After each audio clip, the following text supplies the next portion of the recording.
Hi folks, and welcome back to Travels with Paddles. My name's James, and it is day 4, the last day of our Great Glen adventure, and we're starting here at our holiday house in Drumnadrochit. Here's a map of the route for day 4, which is Drumnadrochit to Inverness, 14.2 miles. Thanks ever so much for making it all the way to day 4. If you haven't checked out days 1, 2 and 3, I've added links in the description below. Starting out at our cottage, we had the same portage back along the River Enric towards Loch Ness that we had at the end of day 3. We were particularly mindful of the weather, as though we had a tailwind, it was forecast to be between 15 and 17 miles per hour, with stronger gusts and generally building throughout the day. This was right on the limit of where we would normally paddle. The main concern was that we still had 7 miles of Loch Ness to complete before we'd reach the canal. We'd already had some decent waves on day 3, and the winds then were lighter than they were today.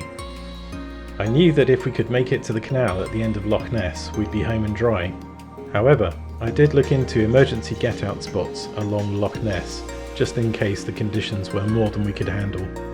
The first of these was Clansman Harbour, while the second was a lay-by with a stair access down to the loch. I'll point these out as we pass them. So, here we are, leaving the relative safety of Urquhart Bay and heading back along Loch Ness.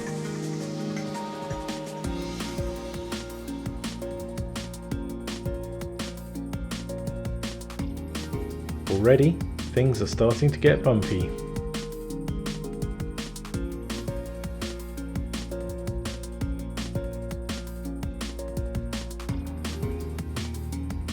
These waves are particularly awkward as they're on our stern quarter, and so they make the boat do a kind of corkscrewing motion.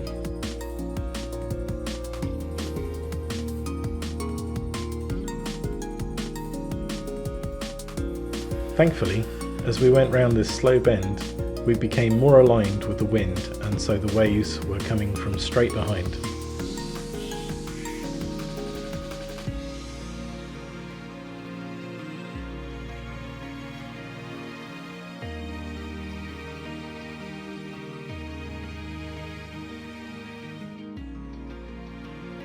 Around 3 miles into Loch Ness, we came across Clansman Harbour. This was the first of our emergency get-outs. But everyone seemed to be pretty focused and happy with how things were going, so we pressed on.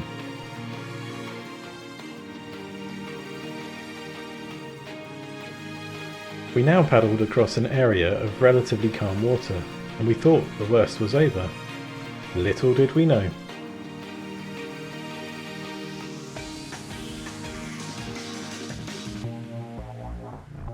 Soon, the waves were building again.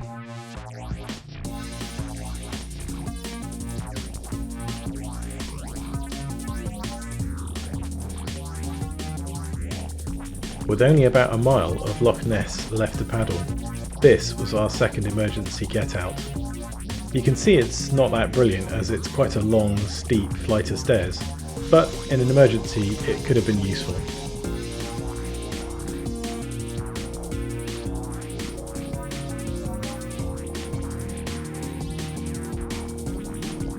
We finally had the end of Loch Ness in sight. That thin line of browny yellow is a beach with bushes growing along the top of it. The issue here was that the canal starts nearer the right hand bank as we're looking here than the left, and so I knew that we were going to have to make our way across the waves to reach it. We tried to paddle diagonally across the waves to get there, but that definitely put people out of their comfort zones, so instead we settled for paddling straight down to the beach and seeing how things were there. Of course, as we reached the beach, we had to do a 90-degree turn to the right, which now meant that the waves were coming straight onto our sides. Not the most fun conditions.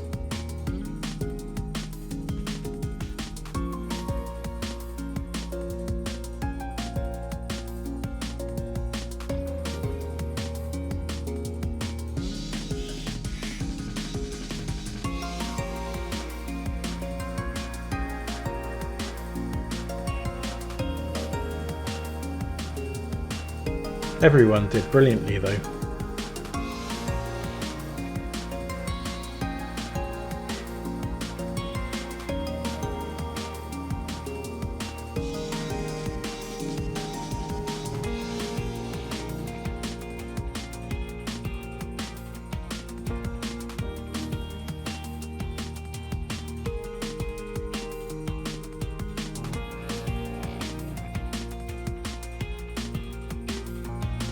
Unfortunately, I realised just too late what was about to happen here, and although I cried out, Martin basically got lifted up by a series of waves straight onto the beach and grounded. However, this was our only mishap of the entire trip, and we were only 20 metres from the start of the canal. To help Martin launch into the waves, I threw him a tow line, which he connected to the front of the boat, and we just gave him a quick tow back into the loch. Sarah and Alex had continued on round the corner into relatively sheltered water.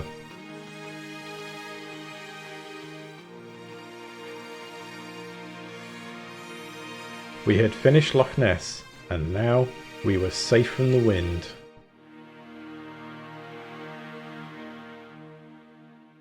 After regrouping, we headed into the relatively tiny Loch Ness.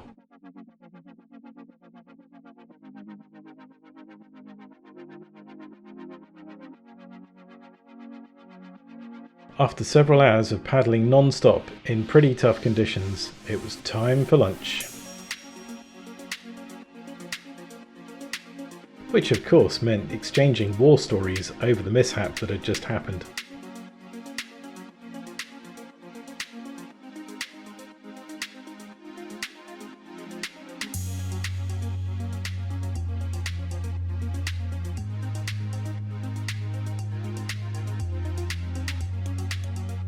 In contrast with all the other lochs that we paddled on the Great Glen, Loch 4 is really quite short, and very soon we reached Ness Weir, where the River Ness and the canal go their separate ways.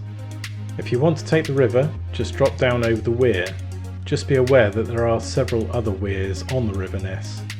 If you want to stick with the canal, keep paddling ahead. As a group, we'd already decided that we were going to stay on the canal.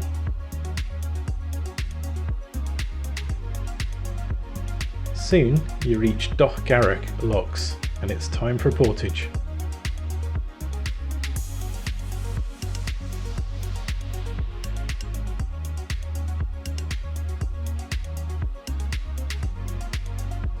Once you've passed the locks, you've now got about 5 miles of paddling left. This is really the home straight.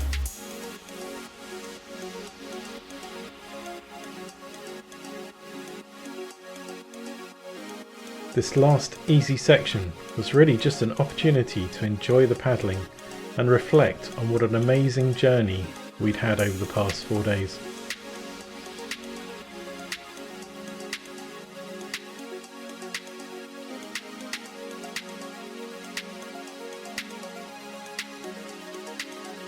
Muirtown locks are generally considered as the end of the Great Glen Canoe Trail.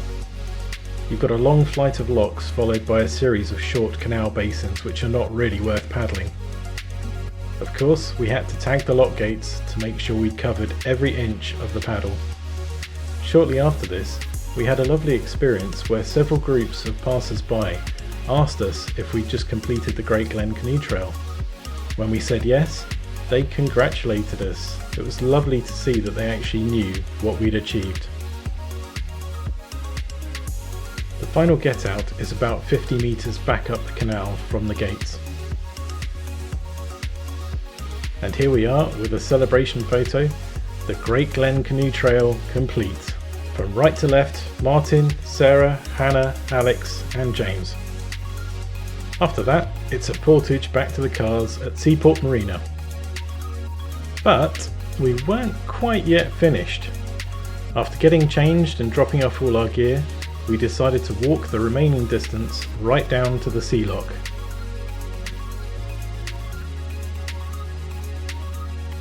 You can see the marina car park there on the opposite bank.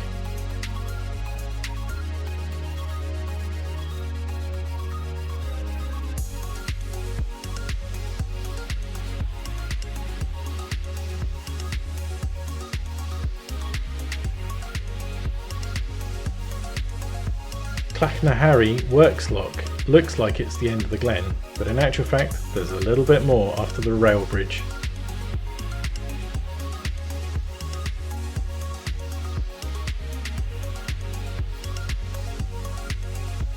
This is the final basin and the sea lock. Yep, we definitely enjoyed the Great Glen. Anyhow, I hope you enjoyed this video. Thank you so much for joining us for the whole adventure and making it right to the end. Don't forget to like, subscribe and ring the bell. And until next time, stay safe on the water.